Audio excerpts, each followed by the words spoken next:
सुवर्ण सुजोग हाथ छड़ा करंतु नहीं। जो पिला माने +2 आर्ट्स किंबा साइंस किंबा कॉमर्स रे +2 पास करिसंती ताहेले आपण मानक पई खुशीर खबर। आपण माने कोन करंतु समस्ते एही गवर्नमेंट जॉब पई आपण माने अप्लाई करंतु। गवर्नमेंट जॉब आउ सेही पोस्ट बा सेही जॉब रो ना होची कोन फॉरेस्ट गार्ड जॉब। विभिन्न जॉब बाहरी छी किंतु तो मानको मु कहिबी फॉरेस्ट गार्ड जॉब पई तो माने कोन करो अप्लाई करो। वर्तमान फॉरेस्ट गार्ड जॉब पई अप्लाईटा चली आपण मानकर केते पोस्ट रही 615 पोस्ट आपण मानकर रही। वर्तमान ऑनलाइन अप्लाई चली आउ ऑल इंडिया रो कैंडिडेट्स माने ऑल इंडिया रो समस्ते एही जॉब पई एलिजिबल समस्ते अप्लाई करी पारिबे। आपण मानकर पोस्टिंग चिंता करंतु नहीं। आपण मानकर निजर आउ स्टेट रे माने एही ओडिशा भितर ही आपण मानकर पोस्टिंगटा रहिबो। लास्ट डेट आपण माने देखि पारुथिबे 16/9/2025 माने सेप्टेम्बर 16 तारीख एही मासर 16 तारीख होउछि तार लास्ट डेट। तेणु समस्ते कोन करंतु आउ अप्लाई करंतु। आउ आपण माने +2 पास करिथिले एही जॉब पई आपण माने कोन करि परिबे अप्लाई करि परिबे। आपण मानकर एज केते रहिबा दरकार 18 वर्ष रु अधिक 37 वर्ष रु कम हेथिले आपण माने कोन करि परिबे एही जॉब पई आपण माने अप्लाई करि परिबे। तापर आपण मानकर सैलरी केते रहिबो एही फॉरेस्ट गार्ड जॉब जदि आपण माने पाउछंती ताहेले आपण मानकर सैलरी 18,000 टंका रहिबो। तापर आपण मानकर बढ़ी की 1.5 लाख पर्यंत आपण मानकर दरमाटा हेबो। बुझिला ना नहीं।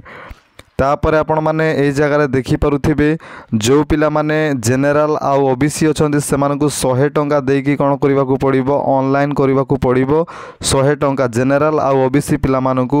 आउ जो पिला माने एससी एसटी अछंती आउ आपण माने अप्लाई करिवा पई चाहुछंती एई फॉरेस्ट गार्ड जॉब पई ताहेले आपण मानकू कोनोसी पैसा देबाकू पड़िबो नाइ। फ्री आपण मानकर अप्लाईटा आपण मानकर हे जिवो।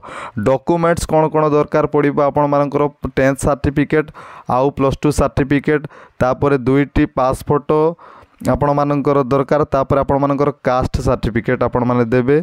आउ जदि अछि ताले रेसिडेंट सर्टिफिकेट देकी आपण माने कोन करि परिबे ऑनलाइन अप्लाई करि परिबे। आपण मानकर ऑनलाइन अप्लाई केबे ठारु आरंभ होई छै आपण माने देखंतु 18/8 माने अगस्त 18 तारीख रु अप्लाईटा चली। सेप्टेम्बर 16 तारीख होउछि तार लास्ट डेट। तेणु पिला माने समस्ते कोन करंतु एही जॉब पई तो माने अप्लाई करि दियंतु। निजे तो माने अप्लाई करि पारिबो नाही।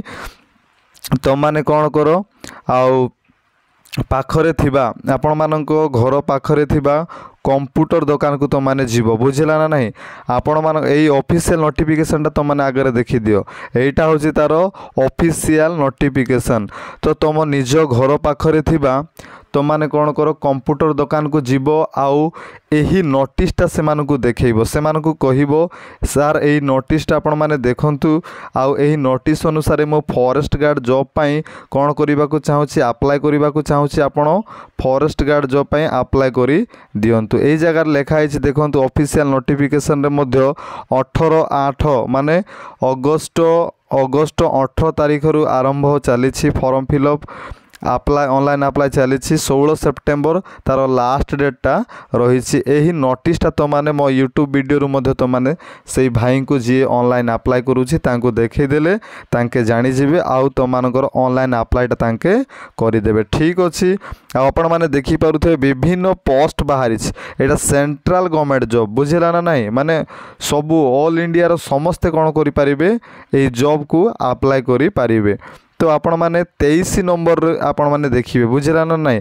एई पीडीएफ रो 23 नंबर आपण माने देखिबे। एई जगह रे कौन लिखाई फॉरेस्ट गार्ड लिखाई देखा जाउछि ना नहीं। फॉरेस्ट गार्ड जॉब पई आपण मानकर बाहरी। तो आपण माने एही नोटिसटा से भाई को देखैबे जे आपण मानकर ऑनलाइन अप्लाई करिवो से भाई को आपण माने देखैबे। तापर से आपण मानकर ऑनलाइनटा आपण मानकर करिदेबे। ठीक अछि। तो निश्चित भाव रे हाथ छड़ा करंतु नाही। एही जॉब पई आपण माने कोन करंतु अप्लाई करंतु। निश्चित भाव रे आपण मानकर जॉबटा हेइ जिवो। आउ एही चैनल को मध्य सब्सक्राइब कर रखंतु। पूरा नुआ चैनलटा आउ माने सब्सक्राइब करंतु सपोर्ट करंतु शेयर करंतु। आउ एमिति जॉब नोटिफिकेशन जदि आपण माने देखिबा पई चाहूछंती ताहेले चैनल को निश्चित भाव रे सब्सक्राइब कर रखंतु। बहुत बहुत धन्यवाद।